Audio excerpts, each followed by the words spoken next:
Crouse.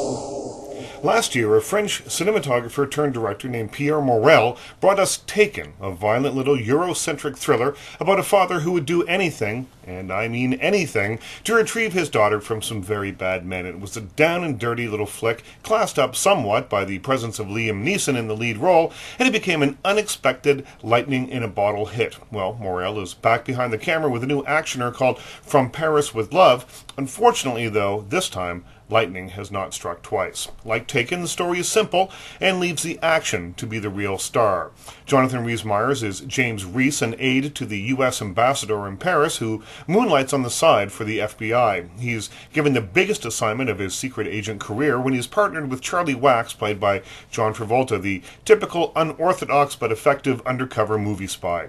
Together, they go out on a rampage across the streets and embassies of Paris to put a stop to a terrorist attack. And you know, carnage will ensue. Taken worked not just because the action sequences were out of control, but because the audience had some empathy for Liam Neeson's character as he was kicking butt across Europe. It was a personal mission. He was trying to get his daughter back. Here, however, Myers and Travolta are a shadowy part of the war on terror and seem to enjoy the bloodshed just a little bit too much. This time, it's not personal. It's psychotic, and even the inclusion of a couple of Royale with cheese Pulp Fiction callbacks won't make us identify with these two killers. Now, From Paris with Love does have some cool action scenes. A killing spree in a stairway is tense and kind of exciting, but the paper-thin story, cardboard characters, and silly red herrings really suck a lot of the fun out of the movie. John Travolta is bordering on Nicolas Cage territory here. He seems to be trying his hand at Cage's extreme acting style, working some over-the-top theatrics into his performance, but overall he's simply not that convincing as the devil-may-care secret agent. He can do menacing. We saw it in Pulp Fiction, in Blowout, and more recently in The Taking of Pelham 1, 2, 3, but here he seems to be trying just a little bit too hard. But at least he's trying, which is more than I can say for Jonathan Rhys-Meyers, who hands in one of the more wooden performances seen on film so far this year. My advice to him, beware of woodpeckers.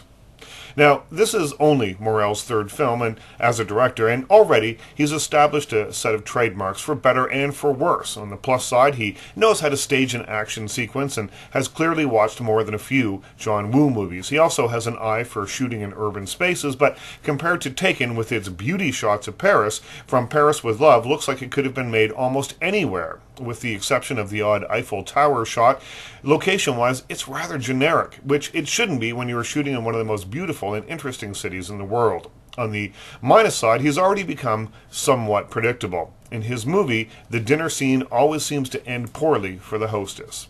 Despite a huge body count and a screen littered with empty shell casings, From Paris with Love isn't as exciting or as interesting as Taken. Crouse.